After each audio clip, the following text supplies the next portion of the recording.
Howdy and welcome to the Junction podcast where we discuss anything and everything. I'm David Francis. As always, Robert White is with me. How's it going? Good to be back. Episode 3 on the Junction Cast. It's been a hectic week. That's one way to put it. One word. If there's another word that you had to use to describe this week, other than hectic. Sad, maybe. Yeah, I was gonna say chaotic, but yeah, there's just a lot going on this weekend. Yeah. This whole past week has just been absolutely crazy. Nuts. It's been nuts. We got tons of stuff to talk about. We're gonna open up with just a little recap. Last week, we went through some scores that we kind of thought would happen. Went through some picks, made our picks, and we're just gonna kind of move down the list on the bigger ones, and we'll just kind of see how we did. So. We'll move backwards. We'll start on Monday. We had the Tennessee-Georgia Tech game. Tennessee won 42-41 in overtime. Georgia Tech went for 2. They got stopped. Tennessee ends up winning a big one.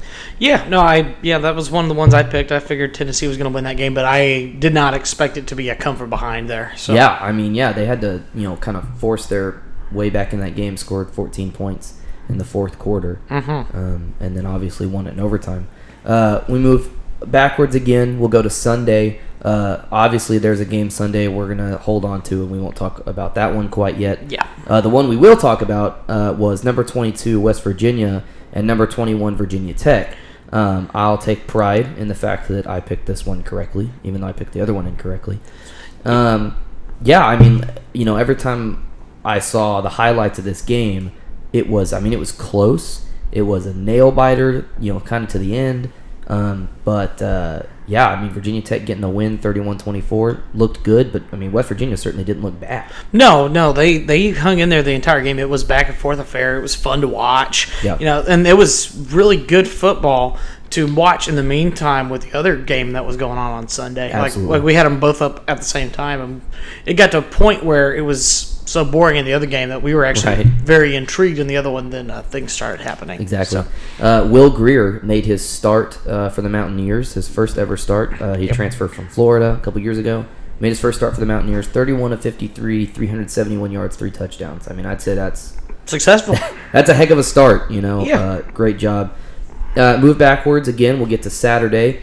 LSU burns BYU. Oh, man. 27-0. Did not let them cross the 50-yard line. No, that's nuts. It was nasty. Darius Guys, 27 carries, 122 yards, 2 touchdowns. That's not surprising. I would say it's surprising in him more. I would say surprising that Darius Guys didn't rush for more than 122 yards. Yeah, no, 27 carries, 122 yards, nothing to scoff at, but gosh, yeah. Absolutely. So talented. He came into College Station last year on Thanksgiving and made us look silly. Yeah, no, that was a tough game to watch, especially when everybody had assumed that with Fournette being out that there was nothing that was going to happen. And this basically springboarded this kid into now he's got his own fandom going. Yeah, so. Did such a great job. He's just been a absolute class act athlete. I watched a little clip of him for SEC Media Days. He was talking to somebody, and he's dressed up in this ridiculous outfit and everything. Of course. But he was having fun. I really liked that. He looked like he was just, again, these are kids. They're, at minimum 17, 18 years old, at max 22, 23. Yeah. These are kids out here playing a game that they love, have fun with. And, Darius Guys represents that. And, I can't root against him. I hate LSU. Absolutely hate LSU. I don't know why. They're just a hateable team to me. Don't like them. But I really like Darius Guys. I really like Ed Orgeron. Looking forward to more things from him. Going back, we'll discuss a couple more games. That Louisville-Purdue game, told you to keep an eye on that one. Told you it was going to get interesting. Pretty tight. Boy, oh boy, did it. Purdue led at half, 14-10. Louisville came back and won by a touchdown. Lamar Jackson looked like Lamar Jackson. Of course. 30 of 46, 378 yards, 2 touchdowns, 21 carries for 107 yards. He looked like Heisman winner Lamar Jackson. As far as I know, he didn't jump over somebody's head.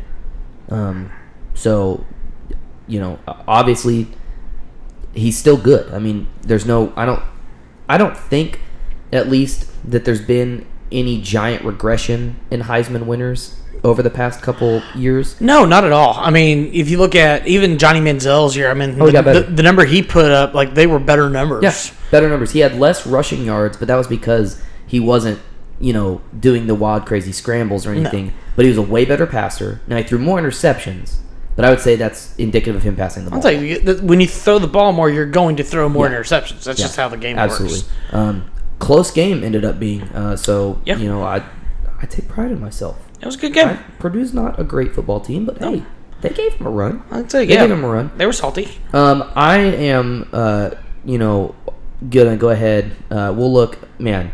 Clemson looked incredible. Oh yeah, no, they came out. Jeez. Oh yeah, they rolled. Their new starter Kelly Bryant looked incredible. Oh, he came out and just absolutely tore Kent State to pieces. Yeah, he was murdering. It was absolutely fantastic. As we saw, USC barely beat Western Michigan. Not barely. They ended up beating them. Wow, they ended up beating them by 18. Yeah, but it was a tight game. But it was close for a long time. It was real tight. Sam Darnold didn't have the greatest start in the world, but he didn't have a bad game. It wasn't terrible. Mm-hmm. He wasn't absolutely awful. I will say the person who excited me the most is in this game. Or not the most. I would say offensively on the side of the ball gave me the most excitement. Was Mason Rudolph, quarterback for Oklahoma State. Yeah. That was one of the Thursday games. They just destroyed Tulsa, blew them away. Mason Rudolph went 20 for 24, 303 yards, 3 touchdowns. Yeah. That's a crazy stat line. It was the same thing over in Norman. Baker Mayfield looked unstoppable. He threw 20 passes and completed 19 of them. That's dumb. That's 95%. That's insane. He looked fantastic. Didn't play in the second half. Looked great. 329 yards passing. Yeah, pretty solid. Yeah. Penn State looked great against Akron. Blew them out. Shut them down. The interesting games that we'll talk about. We can start with. Let's. I want to move backwards to a more exciting game. So we'll go ahead and we'll start with the Florida State Alabama game. Sure. What did you see? What was your one thing that you saw in that game that was kind of, after the game, you're like, oh, okay. Alabama being Alabama, yet again. I mean, these guys came in, do what they do, win that first game of the year, win it pretty convincingly. They came out and showed everybody that they are the class of not only the SEC, but I'd have to say probably the nation. You're taking down the number 3 team in the nation, and really in a dominating fashion. Mm-hmm. Florida State, they try to put in a good little fight, but I mean, just looking at the numbers, Hurts didn't really do a whole lot offensively. There really wasn't a whole lot of. He looked a lot leaders. worse than I thought he would. Oh sure, yeah. I mean, he went only like 10 for 18 with 96 yards, no turnovers, but a touchdown. But rushing, really not a whole lot of tall numbers from Alabama there either. It was just, no, not really. Like I said, it was a low-scoring affair by comparison. Yeah. But it was. I mean, when you look at the other side of the ball, you had Francois who went 19 for 33 and 210 yards passing. The problem is he had a couple of interceptions. Yeah. So, I mean, once again, turnovers being the key for Alabama's victories. Absolutely. I want to go back to that. You read Jalen Hurts' stat line, and it included that one touchdown, which, of course, was that bomb to Calvin Ridley. Oh, yeah. This is what Alabama does, and I don't understand. I really don't understand why it's this hard to defend. Now, I do. Obviously, I understand why. It's because their run game is so ridiculous. Mm-hmm. Their running game really wasn't that great in this game. No. They weren't as effective as they really probably would have liked to have been. But that bomb, I mean, you saw it happen. The cornerback was out there on an island by himself, and he was I think he had come in, he'd subbed in or something because somebody got hurt. Mm-hmm. Either way, dude's a true freshman out there on an island against Calvin Ridley, who's probably the best, in my opinion at least, is probably the best deep threat in college football. Mm-hmm. I'll say that about most Alabama wide receivers. Whoever's the, kind of top Alabama wide receiver, I truly have believed that, when it was Amari Cooper, it was Amari Cooper. He was the best deep threat. I mean, when it was Julio Jones, it was Julio Jones. He was the best deep threat. Calvin Ridley is the best deep threat in the nation. Yeah. And he just, makes one move, runs right past the dude, and it's an easy money touchdown. that, I mean, Jalen Hurts is going to hit that pass probably 99% of the time. Well, and it's important for a coaching staff to recognize whenever you have a matchup shift like that. Yeah. I mean, taking full advantage of it. Great coaching. Yeah, absolutely fantastic coaching. And, that's what it takes to be the number one team in the nation. Yeah, and I mean, you saw that a lot last year, and the year, no, maybe it was just last. I mean, every single time they dial up one of those plays, they'd snap the ball, and as long as that wide receiver made his first move correctly, like Lane Kiffin would put his hands up. Mm-hmm. He knew. He just knew. Like, those guys out there are so good that's a touchdown. I watched this game and was horrified by Alabama's defense. Yeah, they're nightmarish. A machine. Mm-hmm. Alabama's defense is terrifying. Now, I will say this. It's only the first game of the season. If Alabama's defense gets any better, every single team that plays them is in serious trouble. I agree. Yeah, Alabama. Unless Florida State's offense was unless both of these teams are way worse than we thought, and because they were playing in a bubble and we think they're really good. Now, this is completely hypothetical. It's not actually true. Right? I think Alabama's defense is probably the best in the nation, and it's horrifying. It's always impressive to me to watch a defense that can really set their feet and be in the backfield on almost any play. I mean, you look at other teams that'll go around, and they're still trying to chase the guy around, but Alabama has themselves positioned in a way, and they're such a fast defense that they're in that backfield. They can create those negative running plays, those negative passing plays, which is just a staple of an incredible defense. Yeah, that was a great game. Alabama totally outplayed Florida State. I mean, it was very, very clear. After halftime is when it just became so clear how good that Alabama team was. Obviously very unfortunate for DeAndre Francois. Absolutely. Going down. That's a hard way to lose a football game. It's a hard way to lose a season. Obviously hope he gets better, and hopefully he is able to recover and eventually play football. Sure again. thing. Not saying this is a career ending, but anything can happen in football. It's surgery is surgery whenever it happens. So obviously sad for him. Whenever that happened, I knew it immediately. I said that's his season. Mm-hmm. There was no question in my mind. It just looked so perfectly weird that it had to have been. I mean, it was most exciting, to me at least, game of Saturday was the Michigan-Florida game. Yeah, I thought it was a good game, especially in the first half. I mean, it was very entertaining. I started second, so at halftime I was kind of second. Well, not at halftime. Before halftime, after they had just thrown the second pick six, I was kind of second-guessing myself and being like, oh no. Like, wow. Like, I can't believe that Florida's actually going to pull this off. Mind you, Florida scored exactly 0 points on offense. They kicked a field goal. They got a field goal. That was it. Which is fine. It's special teams. They scored 0 points on offense. They were atrocious. Yeah, no, looking at these offensive stats, I mean, you have your quarterback, who led them, Zaire, who went 9 for 17. Who didn't even start the game. He didn't even start the game, and he went 9 for 17, 106 yards. As far as the running attack, their top rusher only gained 13 yards on the day. Thompson had 5 carries for 13 yards. Meanwhile, you look at the other side, you got Michigan, where Spite led with 11 for 25, not great. A couple of pick sixes, obviously, but 181 yards passing. I have the world's hottest take about Wilton Spate. He is the next Tom Brady. I think that's probably one of the hottest takes I've ever had. But I actually kind of believe it. Well, I mean, the guy definitely has his moments, and I think he'll show it this year in the Big Ten.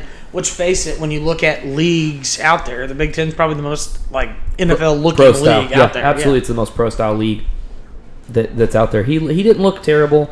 Obviously, didn't look great. I'm not going to question Florida's defense. They have a good defense. That defense is only getting better when they get their players back. They had 10 players suspended. I don't remember how many of them were on defense. Had to have been plenty. But, I mean, they're going to get more players on defense. They're going to be better. Like, they're a pretty good defensive team. Like, they looked pretty good against Michigan. Now, obviously, Michigan tore them up.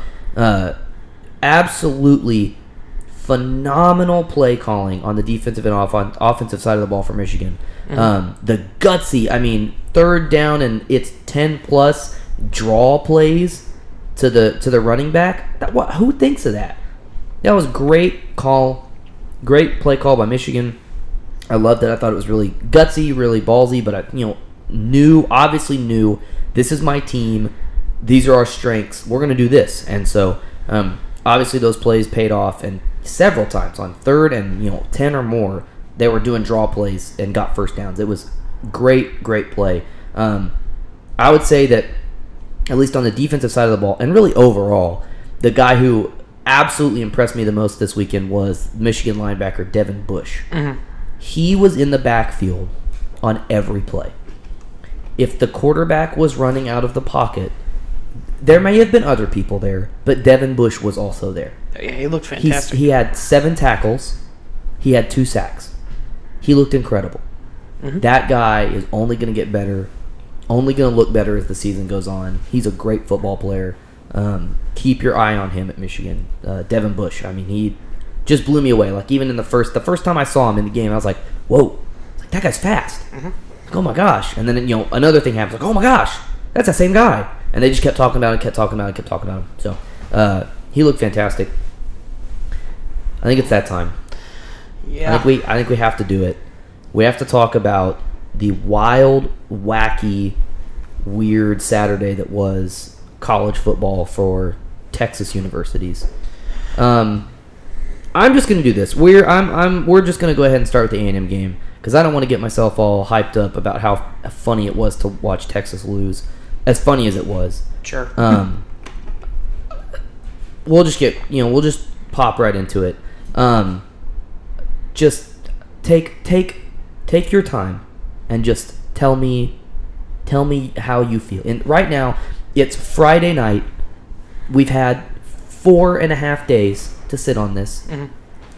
What is your mind doing about the UCLA game? So I still go back and I took an opportunity to really sit down and watch film after, because the initial reaction, everybody's always going to lose their mind about how poorly a game was coached, how poorly we executed, yada yada yada. First and foremost, Kellermond, you have absolutely nothing that you need to be worried about, kid. You came in. This is your very first start on the road in a tough environment, UCLA. I mean, I don't blame you for struggling a little bit. That's natural for a freshman quarterback. I was severely disappointed that we lost Nick Starkel. I'm severely disappointed that we lost Donovan Wilson. Those hurt. Those were awful, and I hate the fact that they're both out, and they're probably out for the year at this point. There's no doubt in my mind that they're both done. But I would say more than anything, coaching was by far and away the biggest issue. It was terrible. It was in the second. Inexcusable. I'd say in the second half, inexcusable, poor coaching. And I think what I'm going to stick with looking at this game is the fact that not only was it bad coaching, but it was not owning up to the bad coaching. Oh, yeah. I mean, I went back and watched, the press conference where everybody was asking, Kevin Sumlin on Tuesday, hey, why didn't you guys run the ball more in the second half? And Kevin made it a point to say, well, we did run the ball more in the second half, more than you guys think. Statistically, you did not. There were, I kid you not, 3 rushes from your top 2 running backs in the fourth quarter. Yeah, that is unbelievable to me. I was watching that press conference, and when he said it, because I was tweeting this, because I was sitting in the library in between classes watching this on Tuesday, and I was amazed. So I tweeted out, I said, quote, we ran it as much as we ran it in the first half, end quote. And I was like, I literally cannot believe he just said that. Yeah. It made no sense to me. Like, why lie? Why are you going to lie? Like, what is the point of you lying? Like, we can look it up. And so I said, okay, I'll look it up. In the first half, we ran the ball 35 times. Now, these count as every rush. Now, I did not count. I don't think I counted sacks. That's good. Because it shouldn't be a rush. I hate that rule. I hate that stat. It's stupid. In the first half, we ran the ball 35 times. Running backs and and quarterback. That's, is what it is. In the second half, we ran the ball 21 times. We ran the ball 14 more times. 14 more times. Now, you could have said, oh, But if you ran the ball 35 times in the first half, but you ran 70 plays in the first half, and you ran the ball 21 times in the second half, and you only had 21 plays, well, then that's more blah, blah, blah. Okay, I'll raise you one.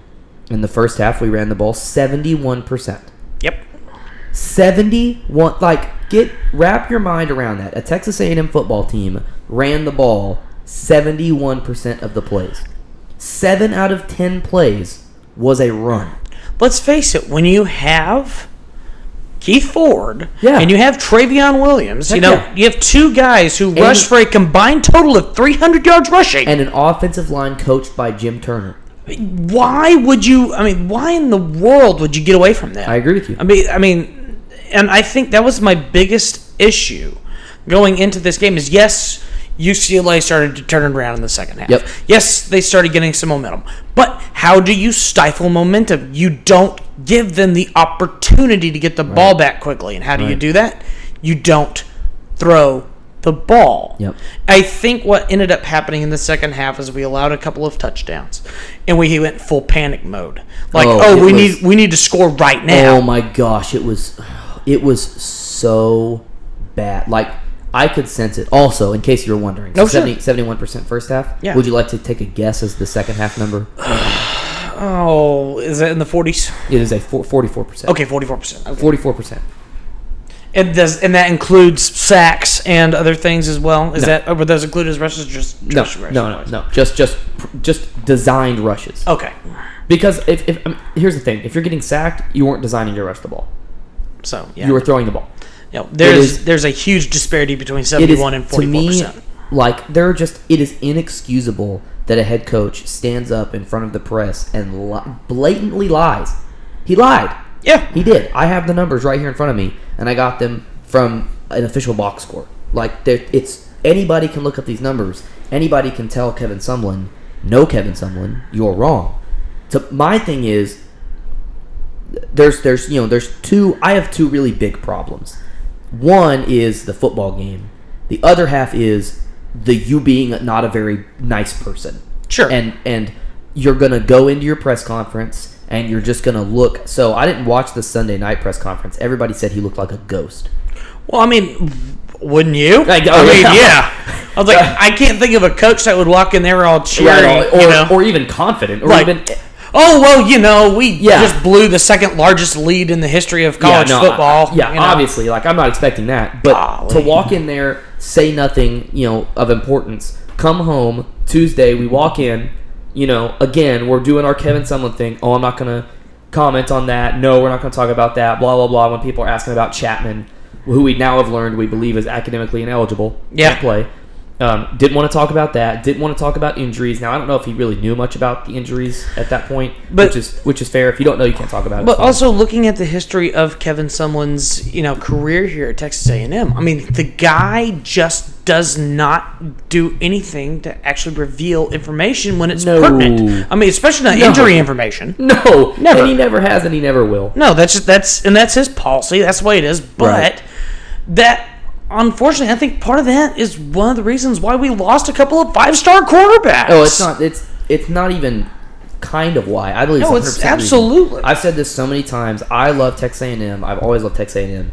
Even if me, the guy that loves Texas A&M, was a quarterback at Texas A&M, was good enough to start for Texas A&M, meaning I have a legitimate chance to go play in the NFL, and I got treated like that by Kevin Sumlin, I'm transferring, period. Oh, sure.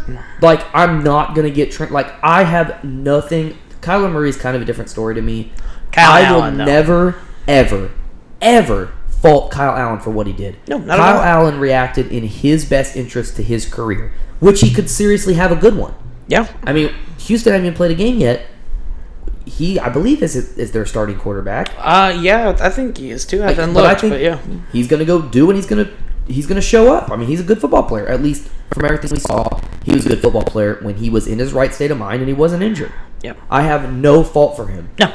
So the problem I have to raise is, and I don't think Nick Starkel's going to leave because I think Nick Starkel is invested. These are guys that he's a leader. He's trained his way up through these ranks with these young guys. I think that he's here. I would hate for him to have to leave. Absolutely hate it. But at this point, I'm not even going to discredit it. I'm not even going to tell him I'm angry at him. If he looked at me and he said, "Hey, man, I'm leaving," I would shake his hand. Like, Nick, I'm sorry. Good luck to you. I'm sorry that this had to happen. I'm sorry that you had to face this from this coach, because that's not what I want. I don't want my coach to look like this. No. When I watched the game, I was elated in the first half. So I'll run through my thoughts. First half, I thought that. Well, I won't say first half. I'll say first quarter. In the first quarter, we were winning the national championship. Pretty close. We looked good. In the second quarter, so I was absolutely amazed by our running backs. Keith Ford is incredible. Trevion Williams looked better than he did last year, which is awesome. Keith Ford looked better than he did last year, which is also this awesome. Offensive line looked better than it did last year. The offensive line. I just need to take a moment to brag on Eric McCoy, just for a moment. Oh, he played it out. I mean, like looking at his, like he was the top rated offensive player. He was the top rated offensive player. He was the top, or maybe Christian Kirk may have been. I don't remember. I want to say it was McCoy. Eric McCoy was the top rated center in the SEC in week 1. Oh, he played an outstanding game. He played marvelously. He was absolutely an incredible football player. Oh my gosh, I could watch this all day. There's a play where they get it. I believe it's to Trevion on the outside. I think it's his one long touchdown run. Yeah. And Eric McCoy pulls to the left and just flattens a guy out towards the boundary. Textbooks block. Oh my gosh, man! I watched that and I was jumping up and down, and I wasn't even super excited about the touchdown. I was so excited that we had a guy pull and go get that block. I mean, he went out. He didn't wait for the guy to come to him. He went out and chased that defensive back down and put him to the ground. Oh my gosh, it just great blocking all night by those guys. They're going to face some tough tests, but they're going to get better. The O-line. Turner has done just such a good job with that group in 2 years. They look phenomenal. They look great. Way better than I think a lot of people really thought they were going to. Yeah, no. Turner got him going. Yeah, as I was saying, once we got into the second quarter, I knew things were bad. People, and I haven't watched the game. I'm going to go ahead and I'm going to admit this. I think the quarterbacks were probably about where everybody thinks they were. Right after the game, I thought the quarterbacks were 10 times worse than everybody thought they were.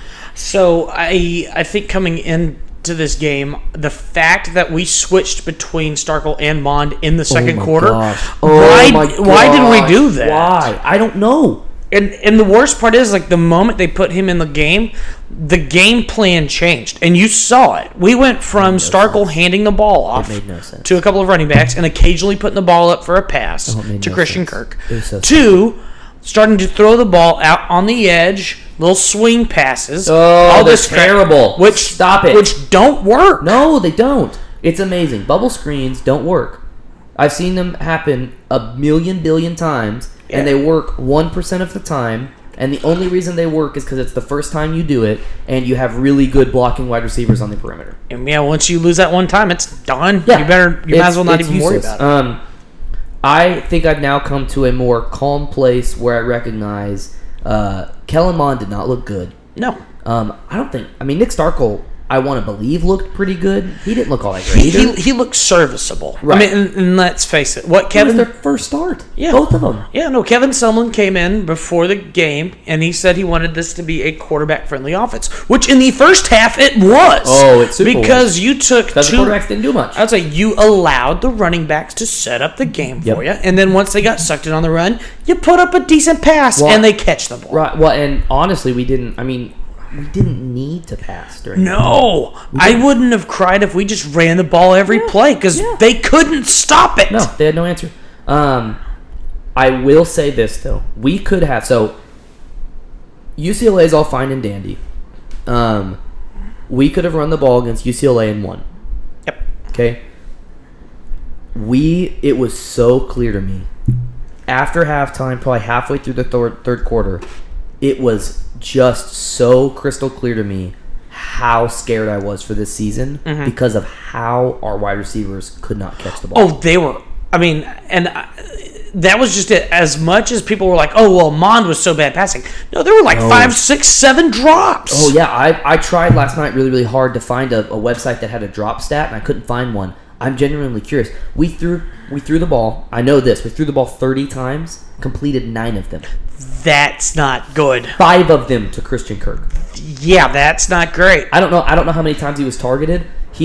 So he caught the ball 5 times. I would guess he was targeted 7. Yeah, no, Kirk was not targeted a lot. But when he caught the ball. Yeah, exactly. And no disrespect to Christian Kirk. Dude is probably one of the best wide receivers in the NCAA. He's going to go have a great NFL career. He's going to be an All-American this year. He absolutely is. He's great. He's a phenomenal athlete. He's absolutely fantastic. The other wide receivers have some serious work to do.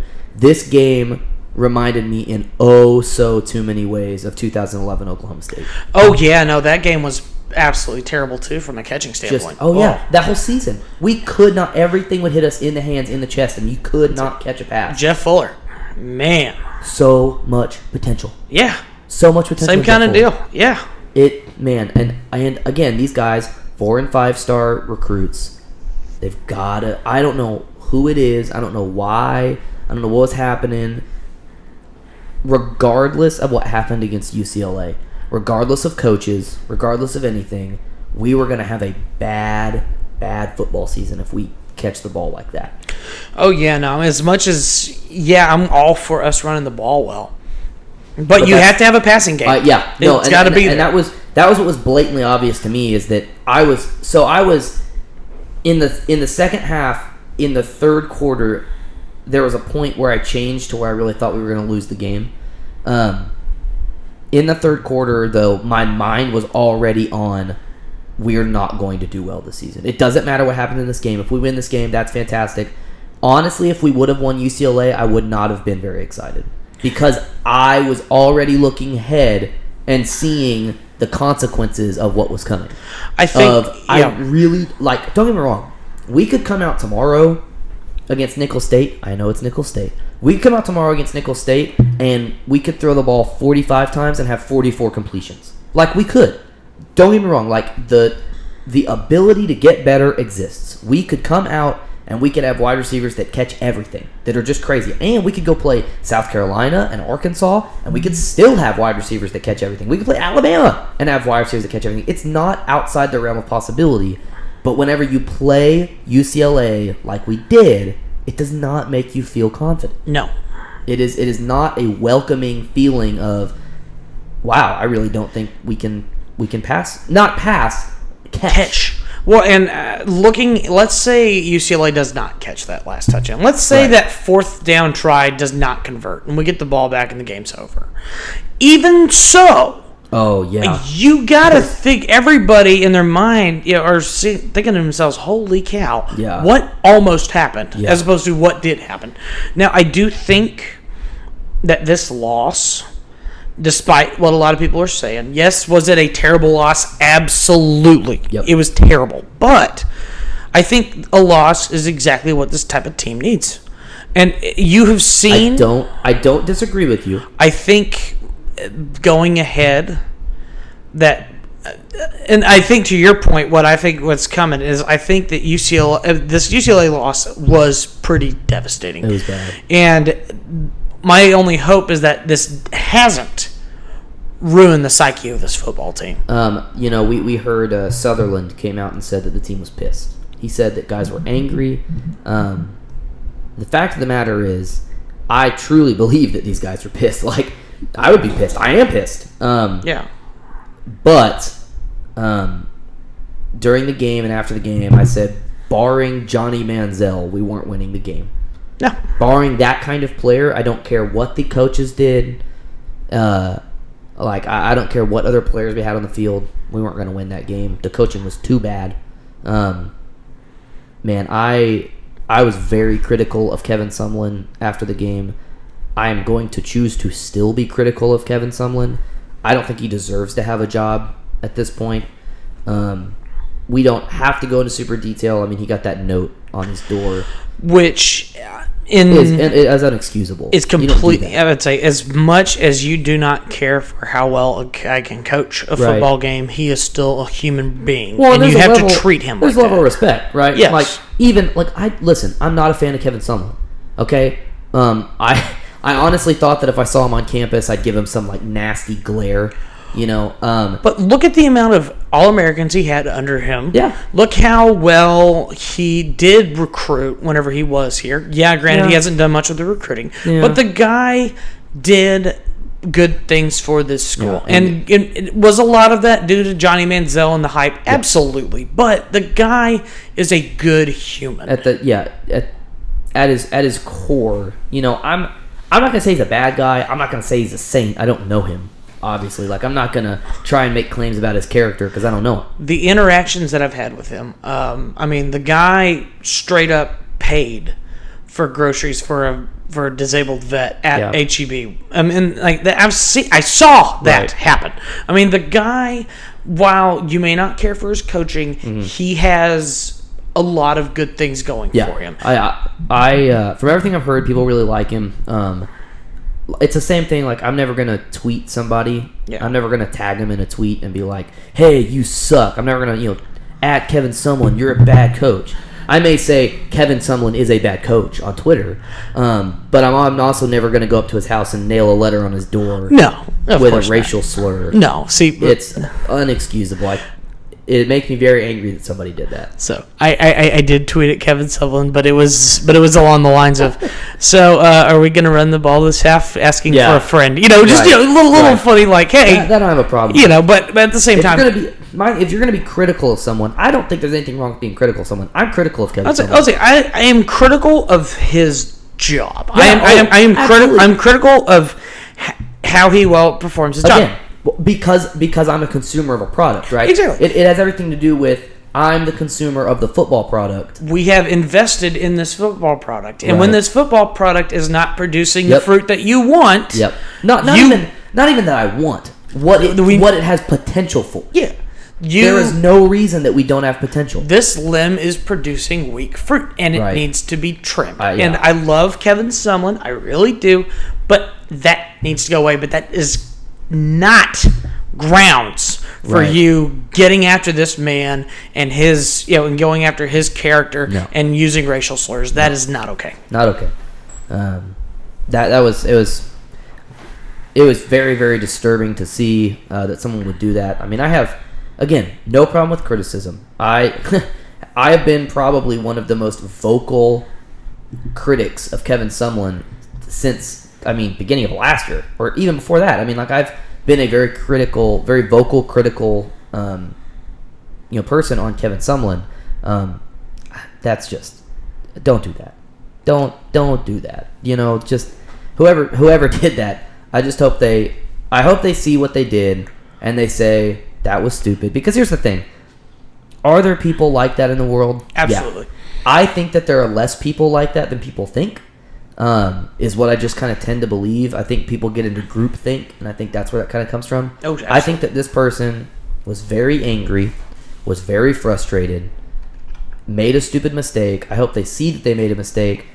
They just admit they were wrong, and we just move on. This doesn't need to be a big thing. We don't need to, blow us out of proportion or anything. It will, but yeah. Absolutely it will. It made a pseudo...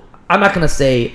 the guy threatened to blow up anything. It made a threat, he said, or else, whatever that means. But obviously, if Kevin Sumlin decides to press charges on this guy, I hope that he gets the justice that he feels like he deserves. Sure.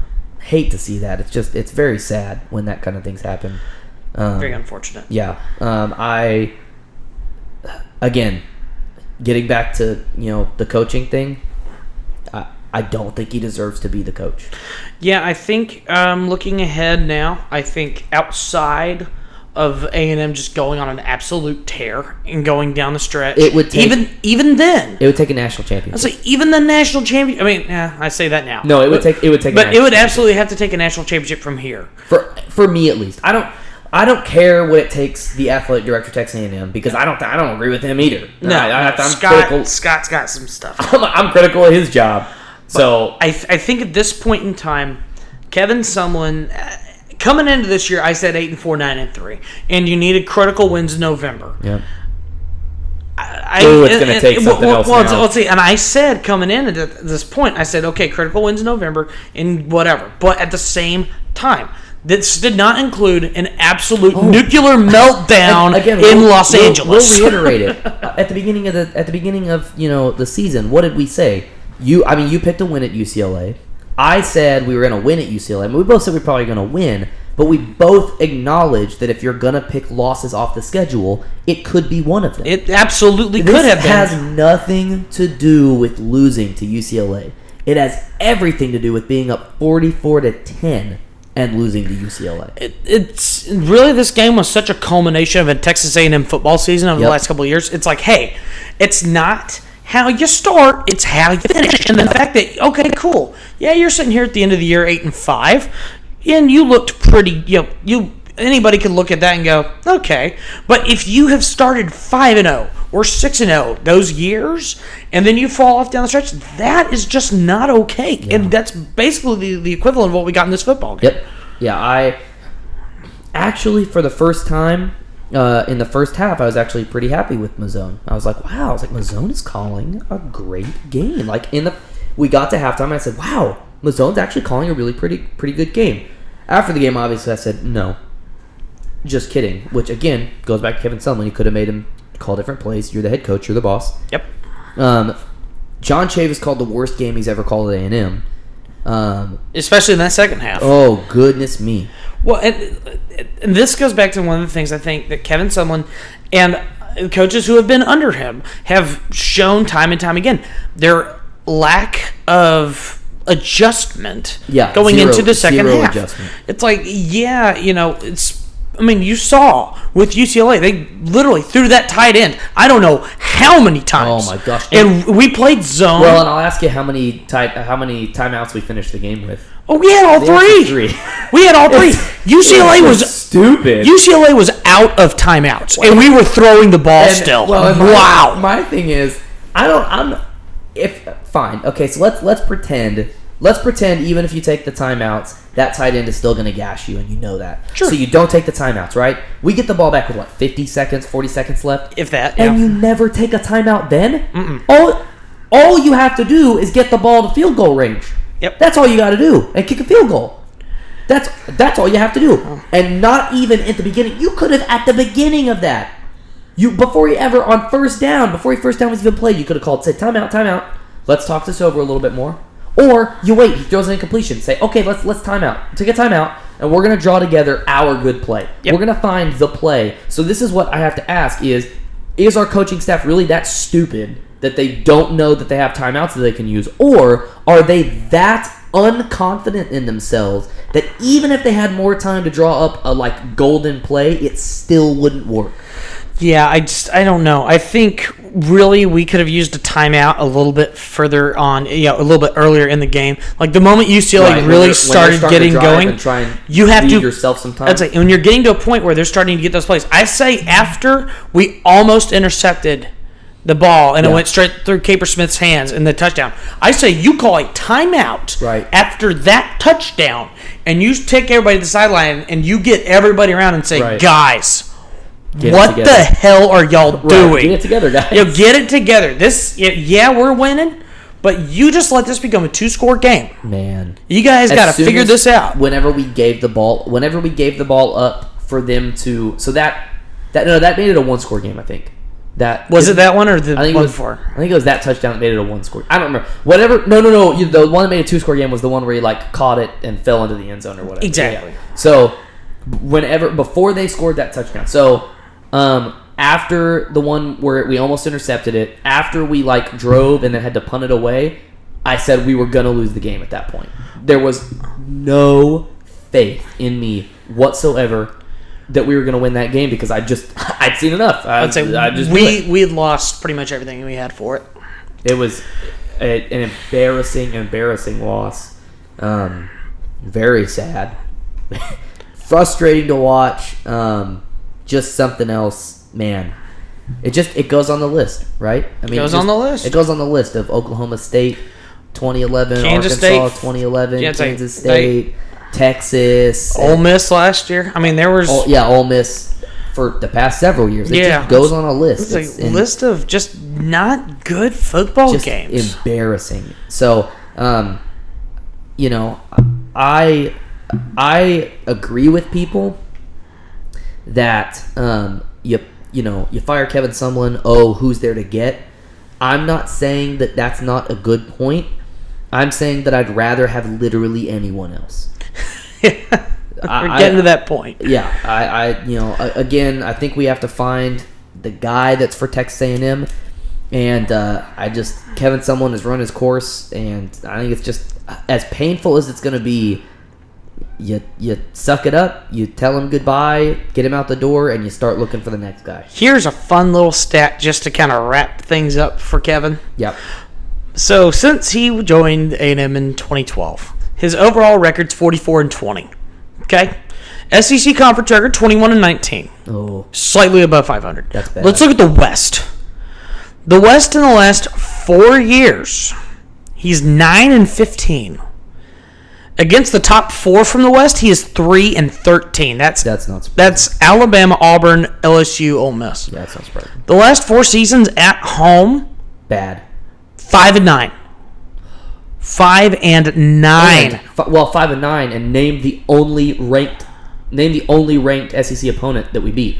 I'd say Tennessee. Well, we also two. I'd say Mississippi State. Yeah, but still, I mean, before that, it was only Mississippi State. Mm-hmm. All right, and additional little fun stats for you. I mean, because we invested $530 million in the facilities, $9 million into the coaching staff. We've had 3 different offensive coordinators and 2 different defensive coordinators in that time frame. Yep. I mean, and paid good money for all of them. And for this, we have earned 0 national titles, 0 conference titles, 0 division titles, or appearances, and no top 25 finishes since 2013. Yep. And again, it's not no appearances. No appearances. No appearances. Hell, Missouri's awful, and they've been to the SEC championship twice. We've been worse every single year since we joined the SEC.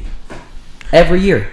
It was like 2012 was the highlight, and we've just gone down and down and down and down, just further down the list. I would say and to this day, I still say that A&M has the best potential to be one of the teams to dethrone Alabama from the top of the West. And the way that you do that, you get a coach who can do the job. You have to. You got to find a way. This is the only sport in the world in which coaching is as important as it is. Yeah, I mean, you can look at soccer, you can look at baseball, but a lot of that, you're catching the baseball. Right. You make a little bit of a shift. It's adjustments. It's little adjustments. Yeah, it's not like full-on plays. Right. Football is very important. It's very, very precise how you can make, like an inch can be the difference between a touchdown and a pick six. Right. I mean, literally these things. And coaches matter a lot. Matter a ton. I mean, that's why they get paid so much, because the coaching matters a lot. And if we are willing to spend like a big boy program, we better get somebody who is worth the price for the big boy program. Worth the money. All right. Man, that's not really fun to talk about. I'm not a big fan of that. So we can move on. We spent a good amount of time on that. We can move on. We'll take a little sneaky peeky here at at this weekend's game. Just kind of scrolling down the list, and we'll just talk about a couple. We got number 23 TCU playing at Arkansas on Saturday. I think that one could be pretty interesting.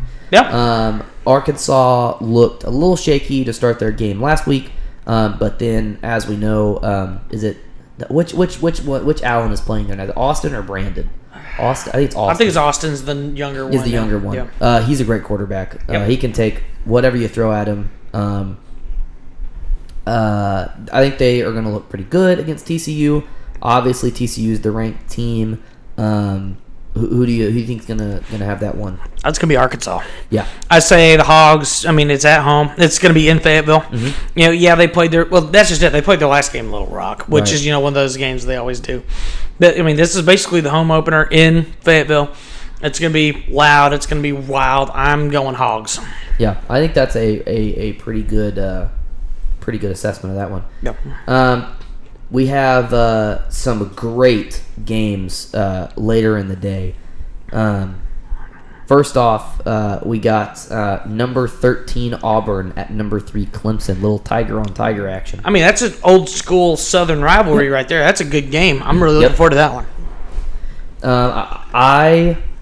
Honestly, thinking Auburn? I kind of am. I don't. You know what? I'm just gonna. I'm a big boy up. On that Auburn pick. Man, I don't know. That's a hard pick. It's a top 15 matchup. That's a hard pick. I mean, it's literally, I'm gonna go Clemson at home. That's fair. I'm gonna go Clemson at home. Yeah. That's fair. I mean, between the two of them, they both played cupcakes last week and they both rolled, right, which is typical. But, it's a little bit of a rivalry game. I think it'll be a lot of fun. I'm going to say Clemson, too. They're still fresh off that national title. Although, if Auburn pulls this one off, I'm looking at them in the West. Yeah. Big time. Yeah. All of a sudden, the Iron Bowl actually has some all of a sudden, it looks really scary. All of a sudden, that one looks like a lot of fun. I was like, Auburn, the Iron Bowl looks really fun if that game pans out. Yeah, I think that one's going to be an interesting football game. Ooh. Heading from Norman to Columbus. Oklahoma is traveling to play Ohio State. Number 5 at number 2. Top 5 matchup, man. Sooners. You going Sooners? Sooners easy. You know what? I think with the way that I think Oklahoma's looking for revenge. Oklahoma's better than they were last year. I think OU's better than last year. Baker Mayfield's going to be good. I think Baker Mayfield's going to be really good. I like OU in that matchup too. It's in the horseshoe. It's going to be loud and ruckus, but I'm going Oklahoma too. Yeah, I'm going to go Sooners on that one. I think they're going to win by probably at least 10. Okay. Georgia heading out to Notre Dame. Number 15 Georgia at number 24 Notre Dame. Fun. How do you think that one's going to shake out? I have a hard time going against SEC teams, so I'm gonna roll with Georgia. It's Notre Dame, but let's face it, that stadium just doesn't have the same kind of feel to it. Is it? It used to be. Don't get me wrong. 80s, 70s. Yeah, that was the place. That was where everything happened. And I don't think Georgia's going to have any problem rolling in there. I don't either. I think they'll take care of business. Notre Dame will probably grind the game pretty slow early, but I expect Georgia to pull away late. Georgia did not have the problem with Appalachian State that some might have hoped. Yeah, no, unfortunately not. Yeah, they were fine. Number 14 Stanford going down to L.A., playing number 6 USC. All right. Big old battle early for the Pac-12. Yeah. Who you got on that one? Well, we got USC favored by 6. I'm thinking. Oh wow! So that's interesting to me. Looking at the predictor matchup, they're actually saying 60% in favor of Stanford, which is odd to me. Yeah. They're thinking Stanford. With the way USC struggled in that first game, I like Stanford. I also think I'm going to go Cardinal. Yeah, I like Stanford. I think they have a pretty good chance. Lord knows their band's going to win. Man, they utterly crushed Rice. Australia. That was awful. That was not a fair football game. That was nasty. I think it's going to be close. That game I think could be really close. Obviously, Sam Darnold did not have a great week against a not very good team. No. Neither did USC as a whole. No. Really, they struggled up until the fourth quarter. It was a tight game going into the fourth, and they needed like 28 points in the fourth to really put that game away. So I think that could be a pretty close game. I think that Stanford's going to win. I think it's going to be a great game. I think that stadium's going to be rocking. Oh yeah, down in LA. I think it'll be a fun one. It'll be fun. But I think Stanford probably has it. Ooh. I think that's probably a pretty good bet. All right, the game that the whole nation is crowded around their TV screens to watch tomorrow night. We got the big one, the big competition. We got the Fighting Texas Aggie Band against the Prairie View. What's their? Oh, the Surge Storm, Marching Storm. Who you got? You got Aggie Band. You got Storm. Man, I tell you what, Fighting Texas Aggie Band. I love their lines. I love the way they set up. It's just such a wonderful display of precision. They opened. Had a great game. They had a great opening. Creamed UCLA in the first game. It was absolutely fantastic. Go of it. Did well in the away game. Prairie View. Gave the Aggies a run for their money last year. Yeah, for they did. Sure. That was heck yeah. That was a great Well, matchup. and we have to note That was a hot 11 a.m. game. It was. This is going to be a cool 6 p.m. kick. They're not going to perform till maybe 8:15, 8:30. Man. It's not going to be a super packed house. Maybe the Aggie band has a little PTSD. Maybe they get a little nervous because they don't have all the home crowd. So, as much as I would love to see the Storm give it a shot, the Storm is in Florida this weekend, so I'm not necessarily feeling that Prairie View is going to have it. I'm going to fight Texas Aggie band. Man, this is the hardest pick I'm going to actually have to pick all season. I hate marching band. I'm going to throw that out there right now. I hate marching band. You do not. I hate marching band. God, I was a band kid. You knew that, right? So are all of my friends. God. I hate marching band. I for whatever reason, I just can't. I cannot get it. I can't get why. To me, marching band has become a thing where it's too commercialized. It's too showy. It's not all about pumping up the team anymore. I don't disagree. And you know what? This might be a slight aside for you. Yeah, my high school marching band has always done, like, we do theme shows. We'll do like, oh, hey, look, we're going to do a Disney show. We're going to do a Nightmare Before Christmas show. We're going to do a Pirates of the Caribbean show. And I feel like a lot of the bands are trying to get super artsy now. Yeah. Like, oh, hey, we need, like, extravagant displays and props. What my high school did, And I'm just like, you're a marching band. March and play your horn. That's what we want. My thought on marching bands is that you would not exist without football, so stop acting like your own entity. Now, there are some bands out there that... There are good bands. Look, I'm not going to say this. I'm not going to say that there are not talented musicians. What I am going to say is that without football, marching band, not band, marching band doesn't exist without football. Because of that, whenever I'm at a football game, I'm not at a band competition. I want the band to, if they want to march on the field, cool, let them do their thing. Do not make me act like they're the reason I came to the football game, because they're not. Mm-hmm. And when they're in the stands, man, be playing some pep music. Play some fun. Just, like, get me riled up. Because this is, especially at high school football, right? They're the atmosphere. It's like, oh, yeah, I want the band to get me all riled up, get me all crazy. Like, I'm ready to, football. Play something fun. Right. And they don't do that. They would play, like, my high school would play show music in the stands. Yeah, no, that's dumb. And it's stupid. No. So I have a big stigma against marching bands. I love bands like Prairie View that just have fun. They got the drum majors that are running around doing backflips and, like, shooting Uzis and whatever, and just, like, they're just, like, have fireworks, and their dancers are, like, not even doing, like, a syncopated dance. They're just, like, doing whatever the heck they want. And I'm just like, yes, oh, it's so awesome. Fight Texas Aggie band rolls. It's not close. Yep. But no, man, I am, in all seriousness, I am so excited for Prairie View Band to come tomorrow night. Yeah. It is going to be so much fun to watch them perform. I'm going to stick by the fact that I think that's the much better matchup for the night. Because Nichols let's face it, Nichols isn't going to... Nichols probably has nothing. We both have the Aggies to roll big. Of course. At home in College Station. It's going to be a great game tomorrow night. I'm excited. Excited to show people around College Station. Excited to have a fun time. Excited for game day in College Station. It's here, baby. Man, football's back in Texas. I'm telling you, we're ready. I'm ready for that. I got my fantasy team playing Sunday. I got fantasy football. Mine's going on too. Excited. We talk fantasy football next week. Football, man. We're in. Just absolutely fantastic. Man, we love doing this podcast, and we really thank you guys for listening. We ask, if you listen, just go ahead and give a share if you think that your friends, family would like it. We greatly appreciate that. We thank you for listening to the Junction Cast. Thanks. Gig 'em.